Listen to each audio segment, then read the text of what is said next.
spot symbolizes the fact that the divinity and the humanity of Christ is united into one, the Jordan River.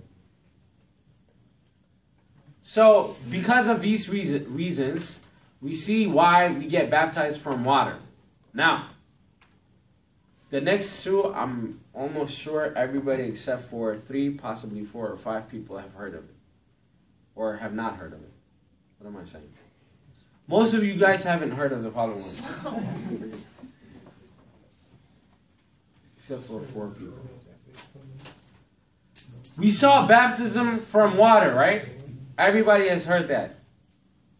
There's also baptism from fire. Baptism from fire. A lot of people don't know this. And replaces the baptism of water. But please don't try this at home, right? So how it works is, in the early church history, when somebody was a faithful Christian, they would be persecuted. In their way to persecution, they burn them alive, right? That's how they killed them. And because it wasn't like they avoided getting baptized, they never had the chance to get baptized. And because they were being burned alive, that fire would count as their baptism. So even though they were never really born of water and the Spirit, they were born of the fire and the Spirit, as it says in Matthew chapter 3, verse 11. It says, He will baptize you with the Holy Spirit and with fire. And then in John, it says He will baptize you with water and the Spirit. You see? So the fire actually became their baptism. So as they were being martyred and they were being burned alive, they were actually being born. The irony, right?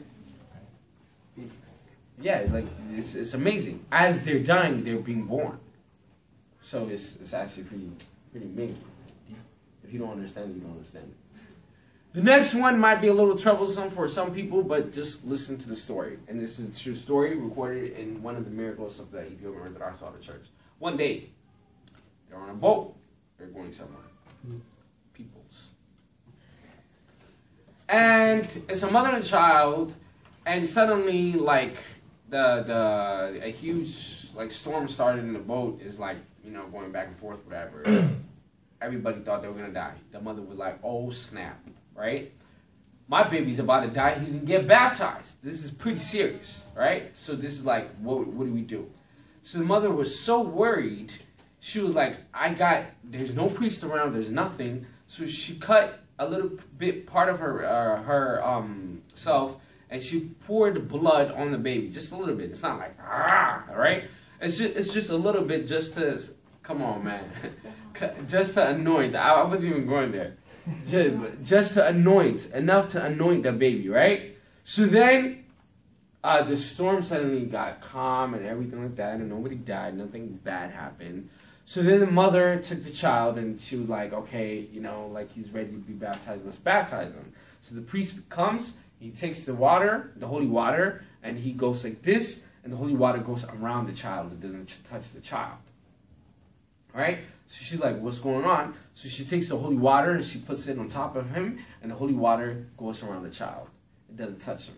So then the priest said, what happened? And she told them the story, and clearly that blood served to baptize the child. Baptism is only once. You cannot be baptized again. Since the mother, through faith, baptized her child in dire circumstances, that counted as her baptism. So because of that, our church fathers have canonized the following thing. If the infant is about to die, and the parents can't get the infant to a priest, the mother can, like, just a little bit, not like it's so excessive, right? Just a little bit of blood, because our life, you know why we use blood a lot? Yeah, I remember I was watching this, like, what's the fantasy about Christians of blood? Why is it so important? Where is your life put in? Where is your life stored? Where is your life stored? Huh? And your blood. Because if you pour all your blood out, what will happen? You can't say that. Why? You remove your heart, you die. You do a heart, what is it? Transplant, right?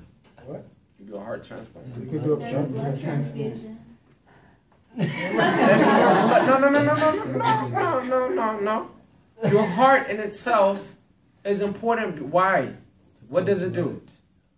To pump blood. So your blood is the most, that's where your life is. If your blood stops pumping, or if your heart stops pumping, what did I say? Your blood, right? I said blood. If your heart stops pumping, that means there's no more blood. And you can use a mechanic heart. You can't use a mechanic blood. Let them know. Let them know. You, right? He had him all back. medical consent. There you go. I got a question. Oh, about the heart? Blood. Oh. All right. Is there anything you say or do before you just cut yourself? Yeah, let's not make it seem so graphic, right? So like, I don't want people to be going like, "Yo, these people are crazy." We're It's pretty not cool. that, it's just, is there... It's just we got certain things going on. So probably, you know, I would think to do a small prayer. God, Jesus, we love you. You know, like a prayer, right? Like, no, seriously though. So I wouldn't just go into it, but like.